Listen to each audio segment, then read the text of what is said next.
I often ask this. I've put this to many scientists. What got them on the path of science? I mean, you could have gone a million different other ways. I did before. Did you? Yeah. Tell me about it. So a long time ago, I did an undergraduate in anthropology. Oh. Back in Manchester in the early 90s, and that didn't particularly inspire me, which is weird because I'm really into studying human populations. But I actually ended up going on a completely different track and working in private business for the next 10 years once I left university. So I actually ended up being a regional director for a really large restaurant chain in the UK. Wow. And then I moved over to Australia and did the same thing over here with a big Kennard's company over here. Kellogg's company. Kennard's self-storage. So I worked as a regional director for them. Okay. So basically I was always in operations and senior management. But then when I had my second child, I figured that I didn't really want to be in private business. And I'd become sick of just managing budgets and trying to manage people.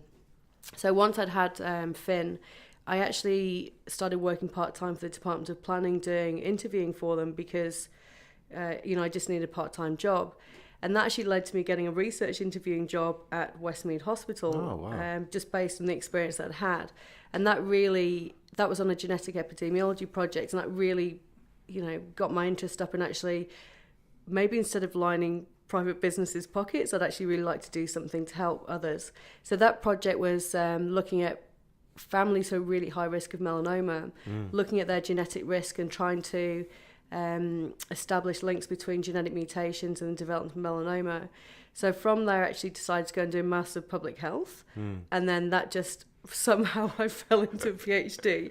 So I think it was a conscious decision, but I just really felt at this stage in my life I wanted to do something to help other people. Right. Rather than helping private business, if that makes sense. Yeah. And I kind of figured when my kids were growing up, I Yeah. might as well study because I didn't really want to work full time. Yeah. Yeah. That's interesting. So the birth of your child was the impetus for you actually getting out of business and into research. Yeah, because I used to work really long hours and I travelled all over Australia.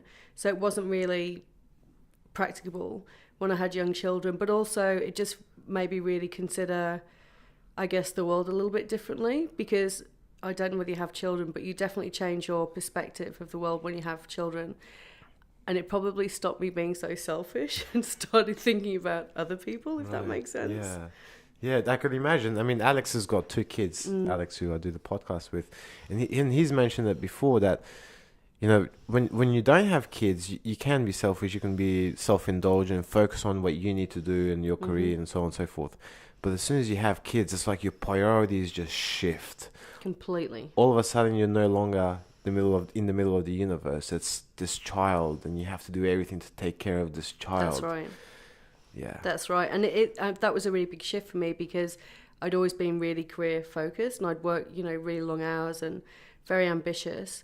So all of a sudden I actually became a stay-at-home mum for about 2 years, which was kind of weird. Right. But I did end up running playgroup and that sort of stuff because you have to do something. Do something, yeah. But massive refocus. And it's been really good actually because it changed my whole perspective on their education and things as well. And I think I've been a really good example to them and to others that you can actually have children, you can have a life, but you can still, study and work hard and still come out on top, hopefully. Yeah. The balance is critical, isn't it?